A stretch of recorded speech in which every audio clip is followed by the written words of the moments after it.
Les rats et ses mystères. Vous avez mille et une questions par rapport aux rats et aux produits raticides, aussi appelés morts aux rats. Bonjour à tous, vous êtes sur la chaîne de Mickaël, votre expert en Tunisie. Et aujourd'hui, pour répondre à ces questions pointues et scientifiques, j'ai avec moi, et d'ailleurs j'ai l'immense honneur et le plaisir de vous présenter Monsieur Romain Lasseur. Ça va Romain? Bonjour à tous, ouais ça va super. Alors Romain Lasseur, présente-toi rapidement. Alors moi je suis docteur en toxicologie et ça fait maintenant une quinzaine d'années que je travaille sur le comportement des rongeurs, les bonnes méthodes pour les réguler, mais aussi comprendre leur comportement sur le plan scientifique et notamment la manière dont ils évitent les dératisations qu'on met en place. Ok, et surtout, Romain va pouvoir nous apporter des réponses précises aux questions que vous êtes nombreux à me poser par rapport à la dangerosité des produits raticides par rapport aux chiens, aux chats, parce que je sais que vous avez énormément de questions là-dessus. Est-ce que c'est dangereux? Est-ce que si mon chat consomme une souris morte des suites de consommation, est-ce que c'est dangereux pour lui, etc. La réponse, elle est là. Voilà, là je vais m'appuyer, c'est lui qui va faire autorité dans cette vidéo. Je vais essayer. Non, c'est sûr. Non, c'est sûr, voilà. Et d'ailleurs, c'est pas pour rien qu'on est là, parce que Romain, c'est un peu... On est dans un jardin parisien, il y a des terriers de rongeurs parce qu'il y a beaucoup de gens qui viennent manger là le midi, qui visitent, beaucoup de touristes, on peut le voir. On accuse personne. Effectivement, on est vraiment à l'interface où il va falloir qu'on régule les rongeurs sans forcément représenter un risque pour les animaux domestiques, pour les animaux sauvages. On voit qu'il y a des pigeons, des corneilles, il y a beaucoup de faune sauvage aussi. Donc l'idée aujourd'hui c'est de pouvoir répondre à ces questions sur quand je régule les rongeurs, c'est quoi les risques pour les animaux domestiques et c'est quoi les risques aussi pour les animaux sauvages qui peuvent être autour de nous. Et même, j'irais même encore plus loin, l'humain là-dedans, parce que regarde, il y a même limite plus d'humains que d'animaux, parce que les produits, il faut savoir c'est que les produits raticides, il y a un impact aussi sur le côté humain. Ouais, c'est ça, alors beaucoup plus modéré que ce qu'on peut rencontrer sur les animaux domestiques et sur la faune sauvage. Mais oui, effectivement, est-ce que quand j'utilise un raticide, je mets des gants? Est-ce que vraiment je suis dans une situation à risque ou pas? Effectivement, je répondrai à toutes ces questions. La fameuse belle-mère aussi, qu'on me demande beaucoup, hein, mais ça, j'aborderai pas ce sujet-là. Bon, on va le faire un peu en mode interview, d'accord? Je vais me mettre un peu dans la place d'un journaliste et j'ai mes fiches, voilà, exceptionnelles. D'habitude, j'ai jamais de fiches. Moi, j'ai pas de fiches. Hein. Là, j'ai des fiches. C'est le but du jeu. D'ailleurs, il ne sait pas les questions que je vais lui poser. Pour justement garder le naturel. Voilà, vous savez très bien que moi, j'aime le naturel depuis le début sur cette chaîne. Au moins, on va continuer dans cette lancée. Alors déjà, Romain, moi, j'ai une question toute bête pour les personnes qui s'interrogent. Comment tu définis un produit raticide? Qu'est-ce qu'un produit raticide? Ou alors mort au rat, d'accord? Le terme produit raticide, c'est le terme professionnel. Si vous voulez, vous les particuliers, vous pouvez garder l'appellation mort au rat. Alors pour toi, c'est quoi un produit raticide? On parle de raticide ou mort au rat. Mort au rat, c'est un terme historique qu'on utilise depuis maintenant des dizaines d'années. Ça traduit effectivement ce qui a été mis au point par la chimie depuis maintenant 60-70 ans. La mort au rat, c'est le poison qu'on utilisait historiquement pour tuer les rats. Aujourd'hui, un produit raticide, ça va être un petit peu différent. Ça va être tout ce qu'on va pouvoir utiliser, soit pour repousser, mais raticide, la racine de raticide, c'est quand même tuer le rongeur. Donc en fait, ça renvoie à tous les produits qu'on est capable d'acheter dans le commerce pour réguler une population de rongeurs, tuer un rat, tuer une souris qui est là chez vous. Et donc en fait, c'est vraiment des produits neutralisants. De toute façon, c'est simple à comprendre. Dès lors qu'il y a le mot cide, d'accord? Il y a le mot cide. Cide, ça veut dire tuer. Raticide, tuer les rats. D'accord, voilà. Insecticide, bon, vous avez compris le truc. Tuer les insectes. En gros, c'est ça. Voilà. Exactement. Alors, une question, Romain. Alors celle-là, c'est très simple. Moi, j'ai pris les 5 questions les plus posées par rapport à ça. Par rapport donc au risque des produits raticides par rapport à nos chers animaux domestiques. La première question, vraiment basique, c'est est-ce que la mort au rat est dangereux pour mon chien ou pour mon chat? Alors ce qu'il faut savoir, c'est que les chiens s'exposent beaucoup plus que les chats. Hypersensibilité du produit pour les chiens. Ça, voilà. On m'a toujours dit ça. Ça, c'est sûr. Ouais. Pourquoi? Parce que le chien, il a plutôt tendance à être un peu opportuniste. Il trouve un bloc ou il trouve un appât sur le sol, il va le consommer. Le chat, il est quand même beaucoup plus précautionneux. On va davantage avoir de problèmes avec les chats sur les cadavres de rongeurs qu'on va en avoir sur les appâts. On va y venir après ça, c'est la question. Donc oui, si mon animal domestique ingère un appât, il y a un risque. Après le risque, qu'on connaît bien en toxicologie, c'est la quantité qui fait le poison. Donc ça va dépendre de la quantité d'appât que votre animal domestique ingère. Mais quoi qu'il en soit, une fois que c'est ingéré, c'est difficile de savoir la quantité qu'il a ingérée. Et donc, il faut réagir à la moindre absorption d'appât parce que oui, c'est dangereux. C'est un animal à sang chaud. Le chien comme le chat sont des animaux à sang chaud comme nous. Ils réagissent comme nous à ce type de traitement. Et donc, oui, il y a un danger associé. De toute façon, je pense qu'on est tous d'accord. Dès lors que ça soit une minuscule quantité de produits raticides, je pense, même c'est sûr, il faut agir. Il faut agir. Ça, alors, on va en parler après à la fin, mais voilà, ça c'est clair et net. Un truc là-dessus. L'adage, c'est qu'il faut plutôt agir alors qu'il n'y aurait pas forcément eu besoin de le faire, que ne pas le faire alors qu'il y aurait eu besoin d'agir, parce que c'est votre animal et sa santé qui va en pâtir, voire même, on peut avoir des animaux qui en meurent. Oui, bah oui, oui. Mais c'est même pas rare qu'il y a des chats qu'on retrouve morts de produits raticides. Ouais. Exactement. Deuxième question, alors là, celle-là elle me fait plaisir parce que je n'ai pas la réponse précise là-dessus et c'est une question qu'on me pose très souvent dans les vidéos de terrain. La question est la suivante, si mon chien ou mon chat attrape ou mange une souris ou un rat, mort des suites d'une prise de produits raticides, est-ce que mon chat ou mon chien, déjà est-ce que c'est dangereux pour lui? Est-ce qu'il va mourir? Qu'est-ce qui se passe? Alors, je dirais que c'est la même chose, ça va dépendre du nombre de cadavres que le chien ou le chat consomme, ça va également dépendre du poids de votre animal, mais globalement, il y a un risque à partir du moment où votre animal ingère un cadavre, c'est clair. Mais c'est super dur. Enfin, moi, je me mets à votre place. Comment je peux savoir que mon chat... Enfin, même s'il a mangé une souris, 2 souris, 3 souris, et comment savoir que le rongeur est mort des suites d'un produit ratissime? C'est super dur, voilà, mais bon, je pense que dès lors qu'il y a un doute, de toute façon, il y aura une solution à la fin, vous inquiétez pas. Hein. Dès lors qu'il y a un doute, Romain vous dira ce qu'il faut faire si vous avez le moindre doute pour votre bête. La moindre absorption d'un cadavre par votre chat ou votre chien, c'est nécessaire d'agir, c'est clair. Alors, on part de ce principe-là. Oh, j'ai une illumination. J'ai une illumination. C'est pas dans mes notes. Si mon chat, parce que le chat est un chasseur, si le chat me ramène un mulot dans sa gueule, un mulot vivant, Ouais. c'est grave ou pas? Parce qu'on sait que les produits raticides agissent un peu plus loin dans le temps, d'accord? Il n'y a pas d'effet foudroyant.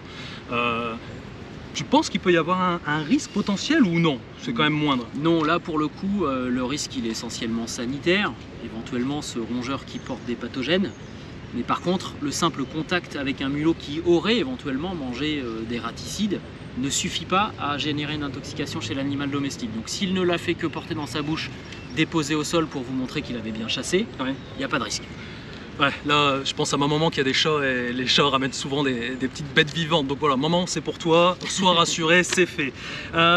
Troisième question, alors, comment savoir si mon chien ou mon chat a été empoisonné? Quels sont, entre guillemets, les symptômes, les signes d'une contamination? Alors déjà, c'est des symptômes qui vont apparaître assez tard, après la consommation, 4, 5, 6 jours plus tard. Donc, des fois, qu'est-ce que l'animal a fait 6 jours plus tôt? Bah, c'est pas évident de savoir.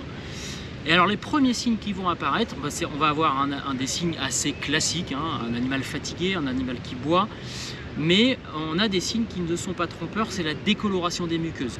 La lèvre et la conjonctive de l'œil vont devenir blancs, en tout cas parce que le sang ne va plus vasculariser ces organes-là, et donc on a les muqueuses qui vont devenir blanches parce que le sang va avoir migré dans l'intérieur de l'organisme, et donc la décoloration des muqueuses est le premier signe précoce d'une intoxication avec des raticides. D'accord, il n'y a pas une sorte de bave ou des trucs comme ça? Non, non, on n'a pas forcément de bave, vous verrez même pas de traces de sang ou de quoi que ce soit, parce que l'hémorragie elle est essentiellement interne, vous verrez pas de sang sortir. Pas de saignement, moi j'aurais cru qu'il y aurait éventuellement du sang qui par les narines, etc. On pourrait avoir du sang en fin d'intoxication, c'est-à-dire proche de la mort, mais en début d'intoxication, vous ne trouverez pas de signes sanguins ou d'écoulement sanguin qui pourrait vous faire penser à une intoxication avec les raticides. C'est vraiment la décoloration des muqueuses, le principal symptôme qu'on peut observer.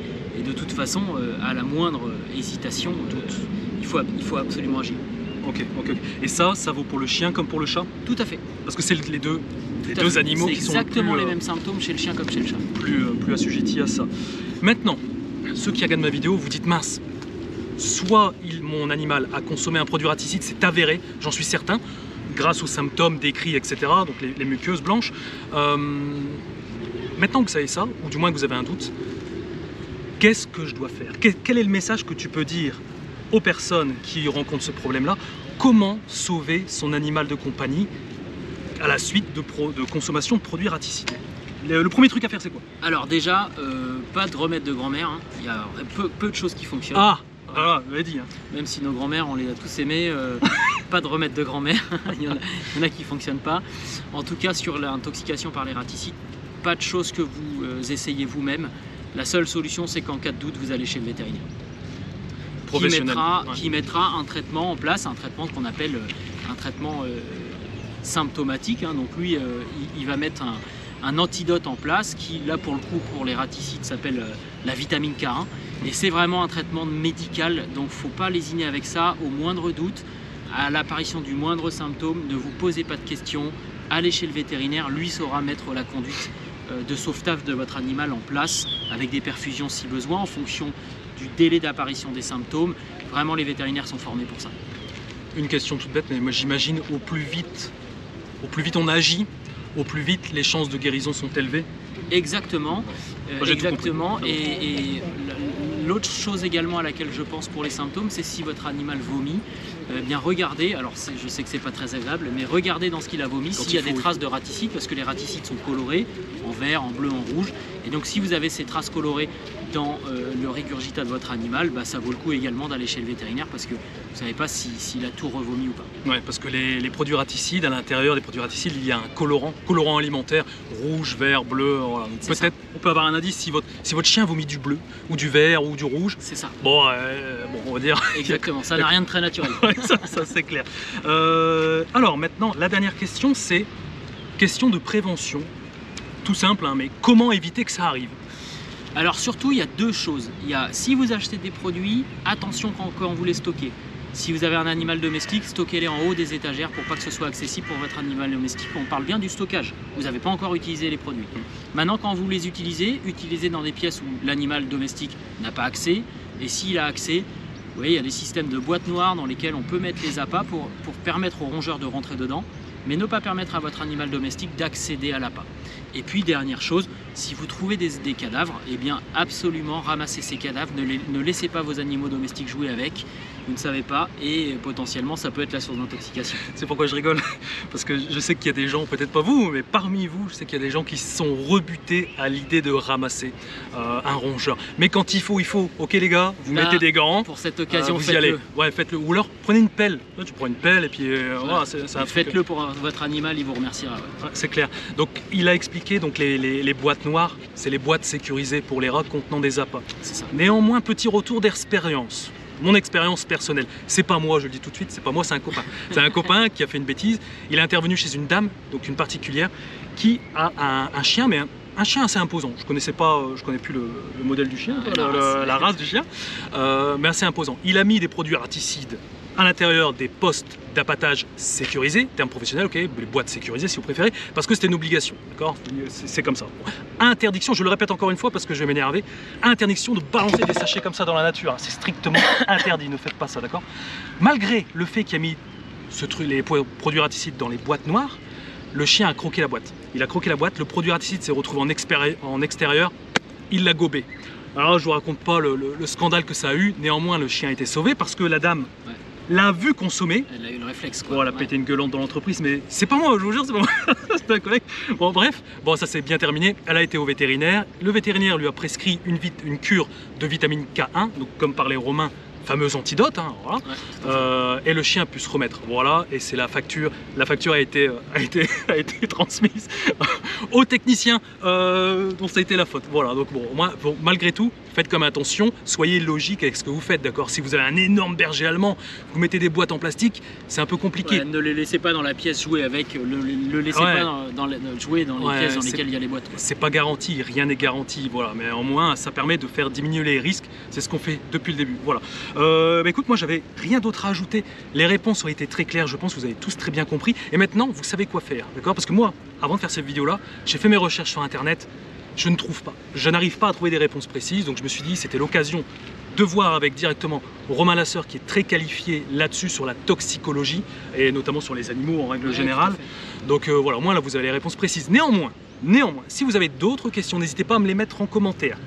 Je reste en contact avec Romain, je peux toujours les balancer par mail et apporter encore de la matière à vos interrogations. Et on se fera un plaisir de vous répondre, pas de souci.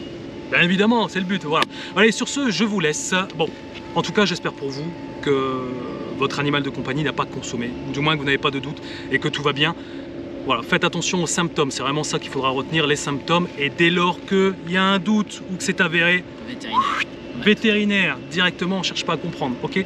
Allez, sur ce, je vous laisse. Romain, c'était un plaisir. Merci Je te remercie grandement et je vous dis à la prochaine. Passez une Allez, bonne ciao journée. tout le monde. Ciao.